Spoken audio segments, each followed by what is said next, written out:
How bad do you want it? Are you hungry, in the words of the great Les Brown? And then the C, I'm going to quadruple click, even give you some bonuses. Are you confident? Do you have the courage? Are you able to communicate verbally and written? And listen, do you care? It's the give a damn factor. And then last but not least, are you committed? This is Reveal, the Revenue Intelligence Podcast, here to help go-to-market leaders do one thing: stop guessing. If you're ready to unlock reality and reach your full potential, this podcast is for you. I'm Danny Wasserman. And I'm Corrina Owens, coming to you from the Gong Studios. Well, I can tell you and the rest of the listeners, this episode was so much fun. And I can only tell that because I got a taste of our guest, Larry Long Jr., and unexpectedly had to miss the episode at the 11th hour. But tell us, what did you and Larry cover? I have to believe there was no shortage of enthusiasm. Not only is there no shortage of enthusiasm with Larry, there's no shortage of experience. His resume is a mile long, probably much longer than that. He is a sales acceleration coach, a performance coach. He is an author of his own book called Jolt. And as you will very clearly see, whether you watch, which I do recommend, based on the many props Larry brought to the episode, but if you just listen to the episode, you'll also hear it too. He is the CEO of LLJR Enterprises, which he considers Chief Energy Officer. And man, does that show in the episode, right, Danny? I am still feeling the reverberations across the universe from Larry Long Jr. And not only that, we are so honored that Larry was able to join us to help us as we kick off Black History Month. He was so generous to share his perspective with us on being a Black man in sales. And a lot of that also ties to part of why he wanted to bring in the legacy of not only him, but his father in his book. So I really can't wait for you guys to dig into this one. It is a beautiful episode. So lucky to have had Larry on. Danny, what do you think? Should we just get into it? Buckle up. Here we go. Larry Long Jr., welcome to the pod. We're so thrilled to have you. Oh, wow. Thank you for passing me the mic, Corrina. I am happy to be here. Oh, this is going to be a great chat. A great chat. I'm so excited. You have just such a vast experience with selling, and you have learned so much over the years about how sellers operate, how to coach them, how to motivate them. I'm curious before we get into, because there's a lot I want to unpack about how to do that in this current climate, particularly. But before we get into that, can you kind of tell me Larry Long Jr.'s journey? Like, what led to your success here? Ooh. There's so much, but I'll give you the Cliff Notes version. Okay.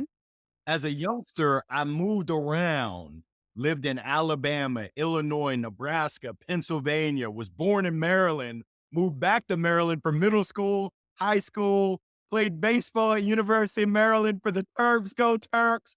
But moving around, my favorite song, well, actually, it was my theme song, was Make New Friends, but Keep the Old. One is silver while the other's gold. So I had to learn how to adapt, how to be in new environments, uncomfortable environments, and having that support of my parents, of the community. I was just fortunate and blessed. So that really set the foundation. As I played baseball at University of Maryland, I learned so much, and then transitioning to the working world, the professional world, I was able to take all of those lessons learned, being flexible, being adaptable, being able to work with people from different backgrounds and different beliefs. And I would say that those were some of the keys my success, and I'm still a work in progress. Come on, Corrina. Yeah, I believe that too. And I very similarly have been in very uncomfortable situations in life, and it's made me really learn how to adapt, but also how to influence people. And I think that's super crucial in sales. So, what would you also say that you have learned from your journey about the power of influence? And maybe what are some of your favorite success stories of how you've won somebody over that just was not willing to give you the time of day or the time that you deserve? Yeah, well, when you talk about influence, and some people might say influence is sales and leadership, but I think it starts right here in the heart because people, we're all in the people business. We're all selling.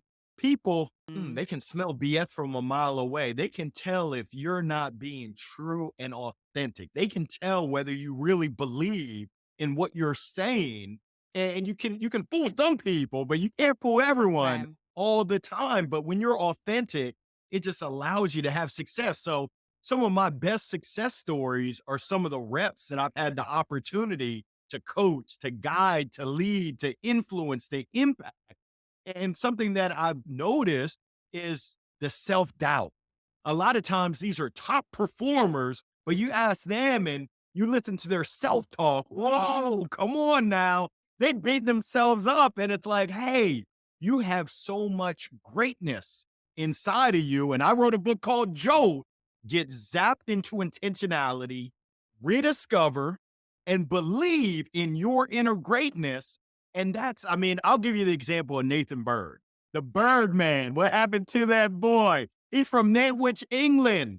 He was one of my sales, one of my BDRs at a company called Channel Advisor. And he was a success on the soccer pitch. I hope I got my vernacular right. I would say soccer field, but I think they call it a pitch. But transition into corporate America, it was a huge transition Yeah. and it can be daunting. Well, we worked with Nathan to say, hey, all the things that made you a success on the soccer pitch are now going to make you a success in the boardroom professionally. And for him, I'll never forget, his word was relentless because you're going to get bopped over the head. You're going to get a lot of no's in sales. You're going to get knocked out. Yeah, I got the boxing gloves out.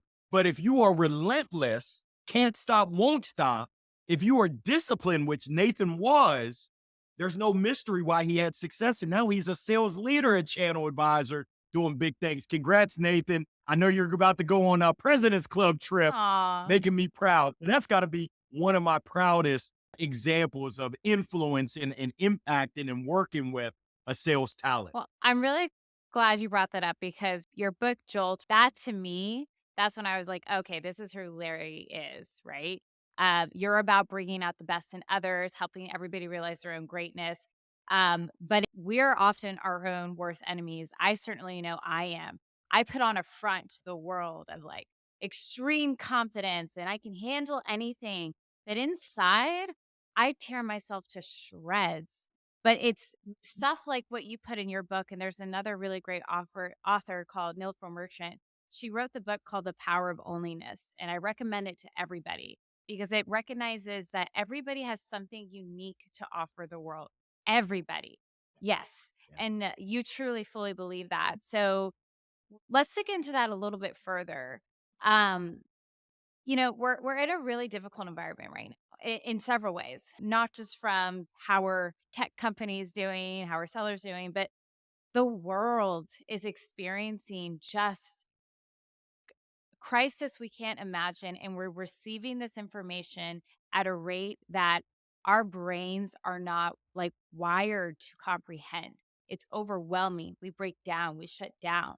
So, knowing that, knowing your role, knowing that you still have to hit those business objectives, can sales leaders scale positivity across the organization like you do? It starts with them. And we all are impacted. You're not alone, Corrina, in terms of being your harshest critic. A lot of times, top performers are very tough on themselves. And with that, you can use that to your advantage. So for the sales leaders, I'm a big believer that tough people are greater than tough times. It's been, you can look at countless examples of that. It starts with you making sure all your ducks are in order because it's kind of like kids. I've got two of them, a 13-year-old and a 9-year-old. They're always watching and they're in tune with, once again, do you really believe that we're going to be okay? Or are you just blowing smoke and BSing me? Right. Because you can't fool. Once again, people, they're smart. They're smarter than you think. So my question to leaders is, what are you doing to show that you care about your people? What actions, specific actions are you taking? Everyone talks. I care about my team. Mhm. When was the last time you wrote a handwritten note to let someone that you were thinking about them? When was the last time that you sent them a voice message, a video message that was meaningful, that was tailored and customized? Mm. And if you think about it from a sales perspective, we're selling internally as leaders. Even though we're selling our products, our services outside, internally with our team, we're selling our thoughts, our ideas, our philosophy, our mission, our vision, our values. So many times I see core values, they look good. Yeah, they Mhm. look great on the wall. But when I look at how you're living, you're not living your core values. So I'm asking the leaders, are you living your core values on a consistent basis? Now, no one is perfect. Are you vulnerable Yeah. and letting your team know, hey, my bad. I messed up. Will you forgive me? I'm going to do better. I'm open to feedback. And not only am I listening to the feedback, but I'm actually implementing. I'm taking action on that feedback because so many times we know what we should be doing, but there's a disconnect between what we actually do and what we should be doing. It's kind of like me. I know I'm not supposed to eat fried chicken, but Corrina, guess what time it Ah. is? It's bow time. It's Bojangles chicken and biscuit time. So I just encourage all the leaders in name and all the leaders that don't have the title to lead by example, to Mm. show through your actions that you care. Yeah. I want to dig into that because we speak so much to what leaders should be doing. And I want you to dig into what maybe the younger generation that maybe hasn't had an example of what true leadership looks like. There's this word that you use called the power of proximity. How can young aspiring leaders or soon to be leaders, how can they use the power of proximity to benefit them if it's not happening within their own organization? Once again, you got to seek it out. Yeah. You got to find it because there's movers and shakers. There's A players that are, pardon my French, doing the damn thing that are in your community. And if it's not in your physical community, we have so many resources now at our fingertips. I mean, I've got a walking encyclopedia on my phone that I take with me. So my encouragement to young leaders and experienced leaders is to seek out those spaces, those environments, those places that other drivers, that other successful and looking to be even more successful folks hang out. Because the power of proximity, you can use that for the bad. Mm. And those are the people on the block that are up to no good. And guess what? If you hang with them, you're going to be up to no good. Or you can use it for the positive.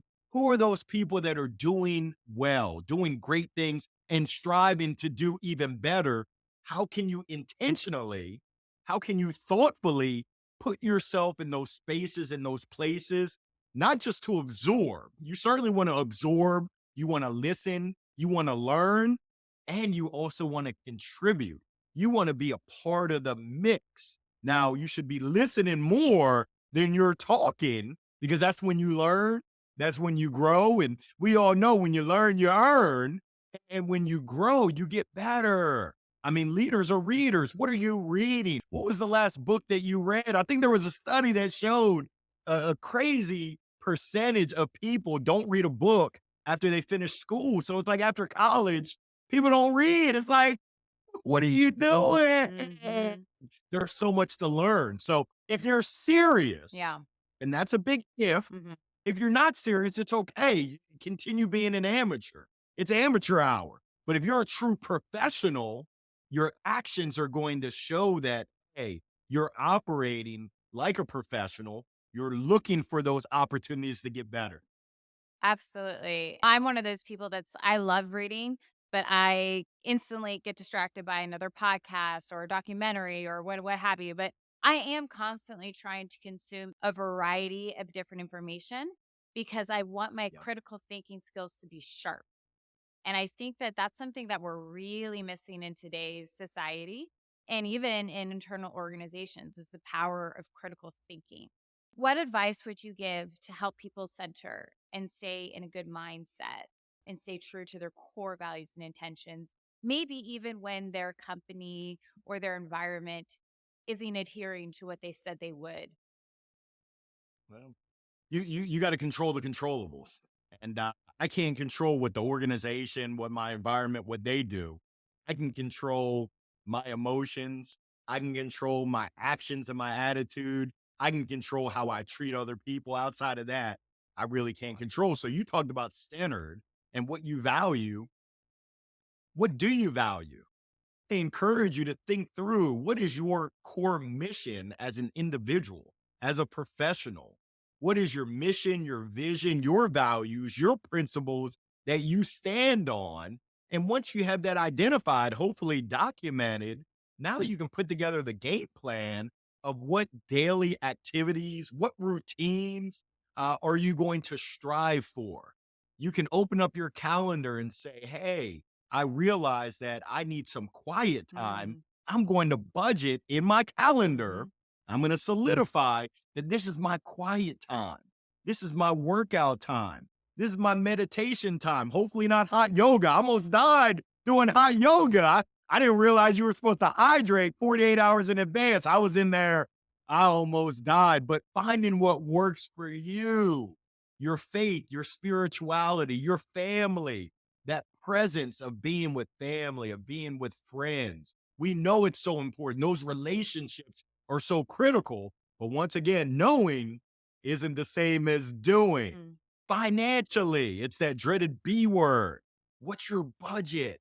Do you understand that it's simple math?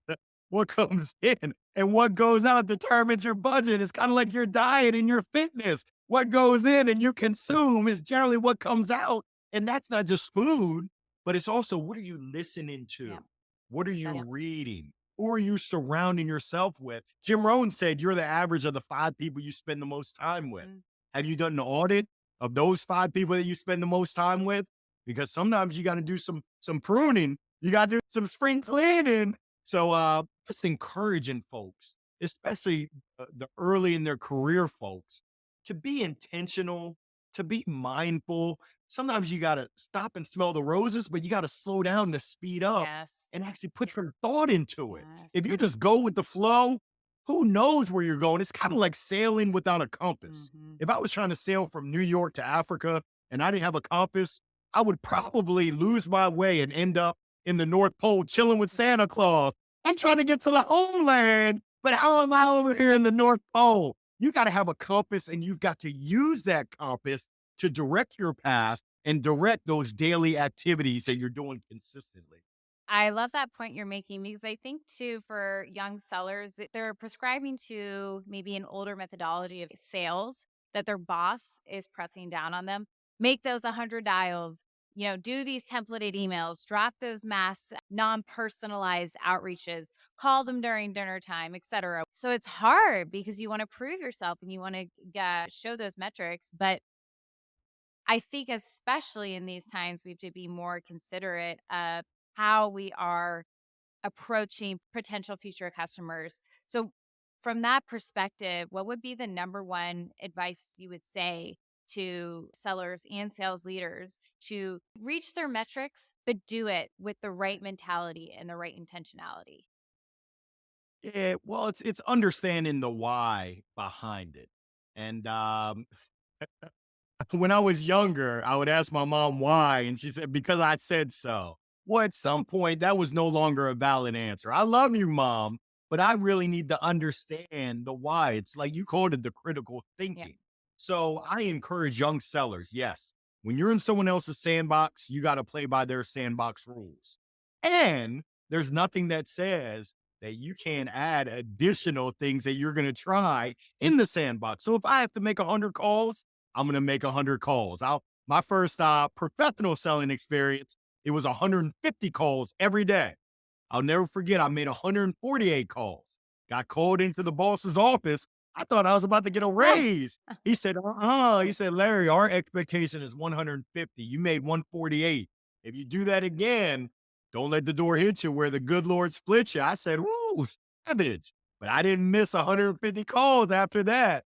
But essentially, you got to try new Yeah. things.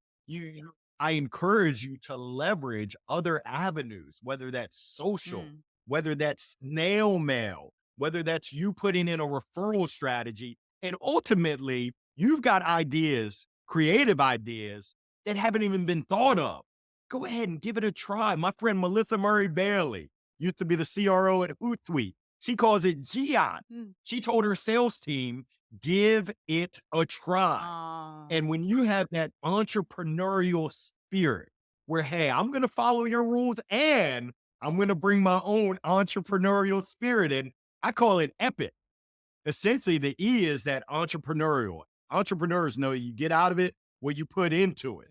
The P is preparation, planning. I'm not sure if Allen Iverson is listening in, but yes, we're talking about practice. The I is that internal drive and desire. How bad do you want it? Are you hungry? In the words of the great Les Brown.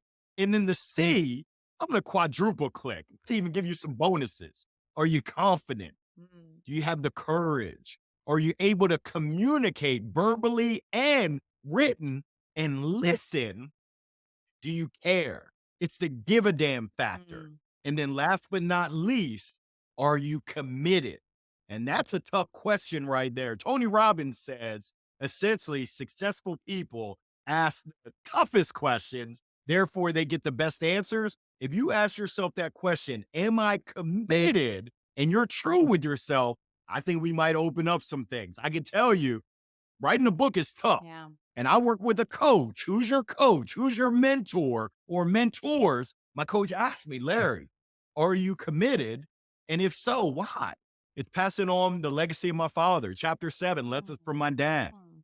Me setting my legacy for my kids and my grandchildren to know what Larry Long Jr. stood for, how he operated, how he thought. It's to spread my message from people that will never hear me speak, but hopefully they'll see the words in my book and be inspired and actually be transformed to take action and stop noodling. I mean, there's a lot of people that are noodlers. Yep. And there's some people that are listening to this, watching this right now, that are noodling. Oh, I want to open up that restaurant. I want to launch my own consulting. I want to give it a try in terms of my strategy on the phone, but I'm noodling on it. I'm scared. Let's go. I'm here to give you a jolt for you to actually step into it and give it a try. Let's rock and result. Oh, thank you for sharing that. And that just goes back to your intention.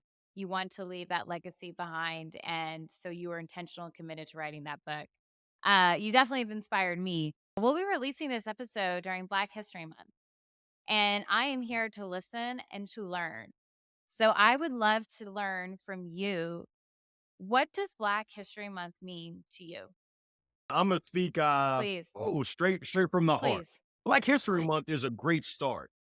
But Black history is all year. It's 365 days. The history of African Americans all around the world. So it's good that we recognize it. Kind of crazy that we recognize it on the shortest month. I mean, let's add it up 28 days, 29, but it is a good start. And it provides an avenue for folks to learn, for folks to be exposed to the great achievements of Blacks around the world. Now, I say it's a good start because there's still more work, a whole lot more work to do where Black history is history. Yep. It's history. But it is meaningful that there is a special recognition for Black history. So I don't want to downplay that at I don't all. think you But I are. actually want to amplify that we need to do more. And that's all of us, myself included, Me your included. listeners, your viewers. There's always more that we can do when it comes to Black history, when it comes to really arming ourselves with knowledge and understanding of history, what's going on, the present, as well as what the future looks like. I've got a 13-year-old son and a 9-year-old daughter. I'm concerned about what the future is going to look like for their benefit, for my grandchildren to be for their benefit. In a sense, I'm on a mission to just make sure the world is a better place tomorrow than it is today. Thank you. And you're right. It's unfortunate that it needed to even be recognized as a month, but you're right. It's a start, and change is hard, especially when we're unwilling to accept change. But it's a start, and we need to do more. And I hope this episode has the tiniest impact of helping to do a little bit more. What historical Black icon do you relate to or look up to? I've got to go back to my elementary school days. I used to write book reports Uh-huh. on Dr. Martin Luther King Jr. But essentially, the impact that he had, the lives that he changed, the policies, the process, just humanity, he had an impact and a transformational impact. Without him, there would be progress, but he moved that needle both through life as well as in death. So that's someone that I truly admire from the public sector. I know you asked for one, but personally, I got to recognize my dad, Larry Long Sr., Shorty Long. He had an impact on me as well as the others that he impacted. He worked at the Department of Veterans Affairs. And so many times, folks, hey, I can't really impact the world.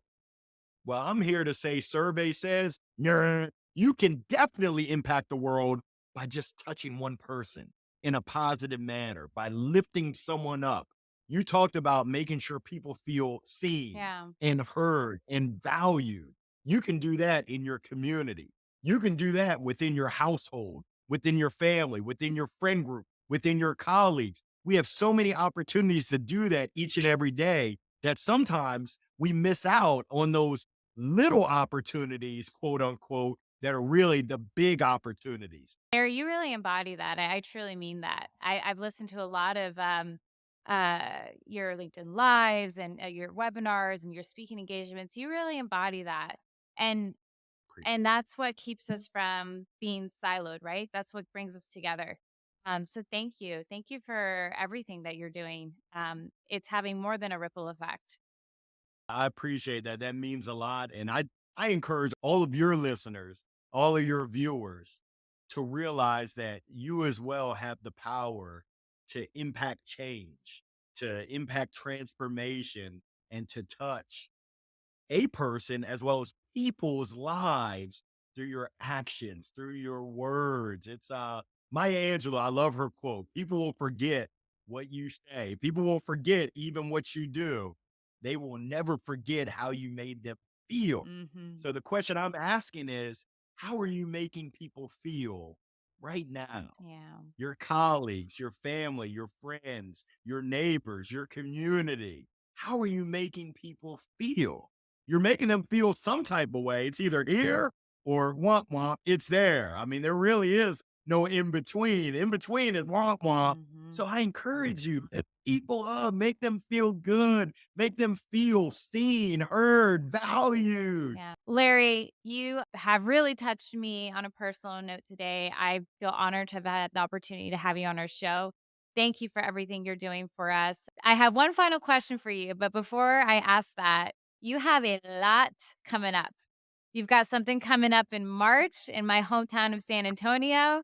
You've got golf and sales in April. Will you please give us your spiel of where if people want to interact with Larry Long Jr. in real life, how can they do that? Oh, Dates. wow.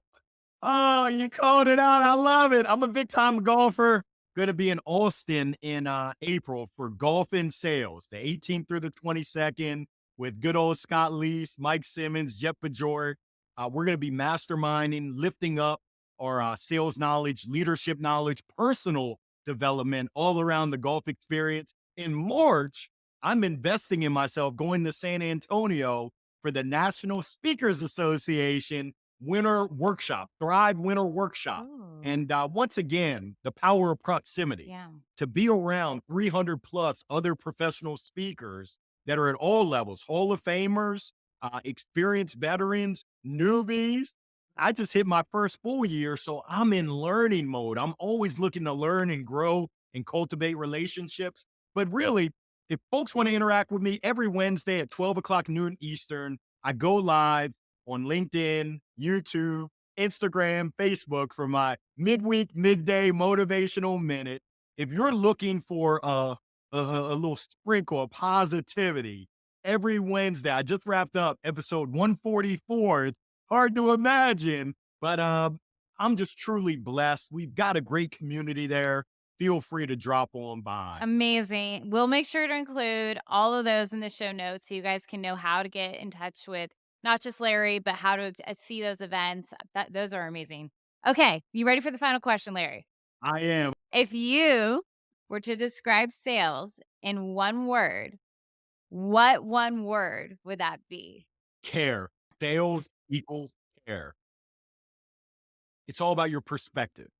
And I think we're all in selling. And to do it right, you have to care about something other than yourself. Teachers, they're selling. Yeah. Doctors and nurses, they're selling. If you're in any kind of relationship, you're selling. An interview. My definition of sales is twofold.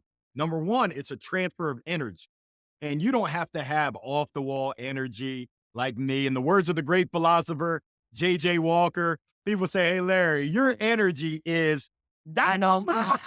Hey, you don't have to have that kind of energy, but you better have your own gumption.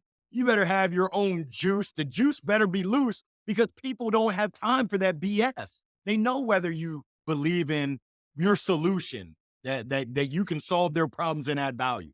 The second one, and I don't know if you know Patty Stanger, but she's Yes, I the lady do. from Yeah. Million Dollar Matchmaker. Yes.